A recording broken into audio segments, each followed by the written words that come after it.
Hi, today we're going to learn about LCM, which means lowest common multiple.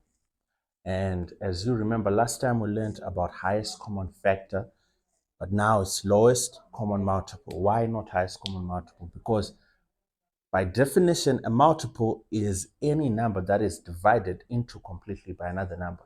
So for instance, we have 3. 3 is a factor of 12, and 12 is a multiple of 3 because 3 divides into 12 completely. Now, we're looking for the lowest multiple between, because it says common. Common implies that there are 2 or more. So we're going to be using 2. So we're going to look for the common multiple, but the lowest one. So for instance, here, we still have the same 2 steps, just like highest common factor. The first step is similar to the highest common factor one, which is expressed as a product of primes, right? So we have our examples here. I have put 3 different examples so you can get to understand better. Now here we have 12 and 18. 12 and 18, step 1, we express as a product of primes, which is their prime factors. Now 12 can be expressed as products of primes going like 2 times 2 times 3, and then 18 is 2 times 3 times 3. Now we move on to step number 2. Bring down each factor, meaning each of these factors is going to be represented. If we have 2's and 3's, we're going to have 2's and 3's in our answer. If we have 2's, 3's, and 5's, like we have here, we're going to have 2, we need to have 3's, we have 5's. This one's just 2's and 3's. So let's see, but only in the highest order. Highest order. So only in the highest order. Now, what does that mean? It just means the highest chain, the longest series. Meaning, for instance, here we have 2 times 2. Here we just have 2. So it's like bidding. 2 times 2, because it's 2, is going to win over 1, 2. So we're going to circle. Should I circle there? I'll circle. Circle the highest chain, which is 2 times 2. I bring it down there.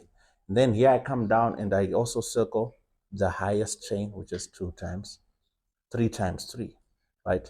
Which is 3 to the power 2. So now, what's my answer there? That's 4 times 9. What's my answer? 36.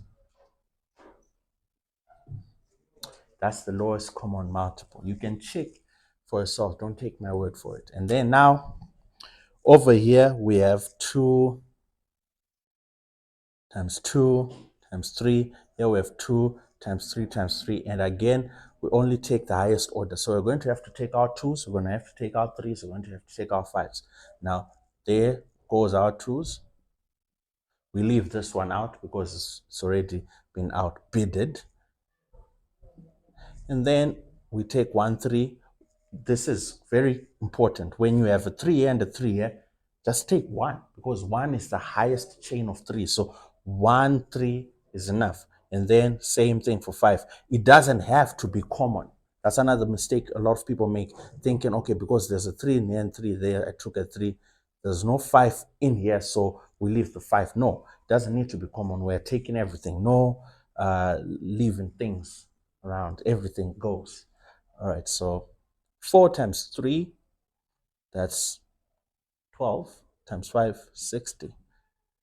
So 60 is the lowest common multiple for 12 and 30. Then we come and do the same here.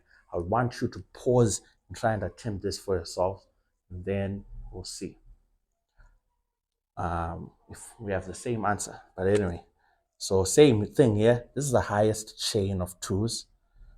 We have 2 times 2 over there. We have 2 by 4 to the power of 4 over here. So I'm going to take it down as it is. And then over there, we have a 3. We've taken everything. We have taken out 2's. We have taken out 3's.